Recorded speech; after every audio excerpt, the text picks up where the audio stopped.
جب میری ایک غزل یہ ہے سبحان اللہ کہ خانقاہ عشق میں وقت لگانے والا ہوں، خانقاہ عشق میں وقت لگانے والا ہوں، زندگی میں حد سے گزرنے والا ہوں، زندگی میں حد سے گزرنے والا ہوں، اور اپنی زلفوں سے کہو رخسار پہ آئے، اپنی زلفوں سے کہو رخسار پہ آئے، میں تیری تصویر بنانے والا ہوں، میں تیری تصویر بنانے والا ہوں، اور وہ جو توبہ شکن آنکھیں ہیں، ہاں انہی آنکھوں کے سبب، وہ جو توبہ شکن آنکھیں ہیں، ہاں انہی آنکھوں کے سبب،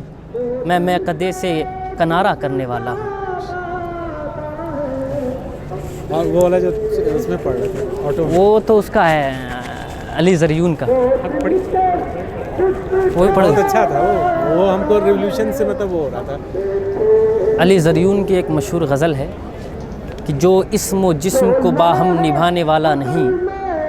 جو اسم و جسم کو باہم نبھانے والا نہیں، میں ایسے عشق پہ ایمان لانے والا نہیں، میں ایسے عشق پہ ایمان لانے والا نہیں، پاؤں دھو کے پیوں یار بن کے جو آئے، پاؤں دھو کے پیوں یار بن کے جو آئے، منافقوں کو تو میں منہ لگانے والا نہیں، منافقوں کو تو میں منہ لگانے والا نہیں، بس اتنا جان لے اے پرکشش کے دل تجھ سے، بس اتنا جان لے اے پرکشش کے دل تجھ سے، بہل تو سکتا ہے مگر تجھ پہ آنے والا نہیں، بہل تو سکتا ہے مگر تجھ پہ آنے والا نہیں، جو اسم و جسم کو باہم نبھانے والا نہیں، میں ایسے عشق پہ ایمان لانے والا ہوں۔ اور یہ غزل یہ کہ امیر شہر کو تلوار کرنے والا ہوں، امیر شہر کو تلوار کرنے والا ہوں، میں جی حضوری سے انکار کرنے والا ہوں، میں جی حضوری سے انکار کرنے والا ہوں، اور اندھیروں سے کہہ دو دامن سمیٹ لے اپنا، اندھیروں سے کہہ دو دامن سمیٹ لے اپنا، میں جگنوؤں کو علمدار کرنے والا ہوں، میں جگنوؤں کو علمدار کرنے والا ہوں۔ اور آج کا جو ماحول ہے جنگوازم کا جو ماحول ہے ہندوستان میں، اس کے متعلق منور رانا جو ایک بہت ہی مقدس اور محترم شاعر ہے ہندوستان کے، ان کی ایک غزل ہے خوبصورت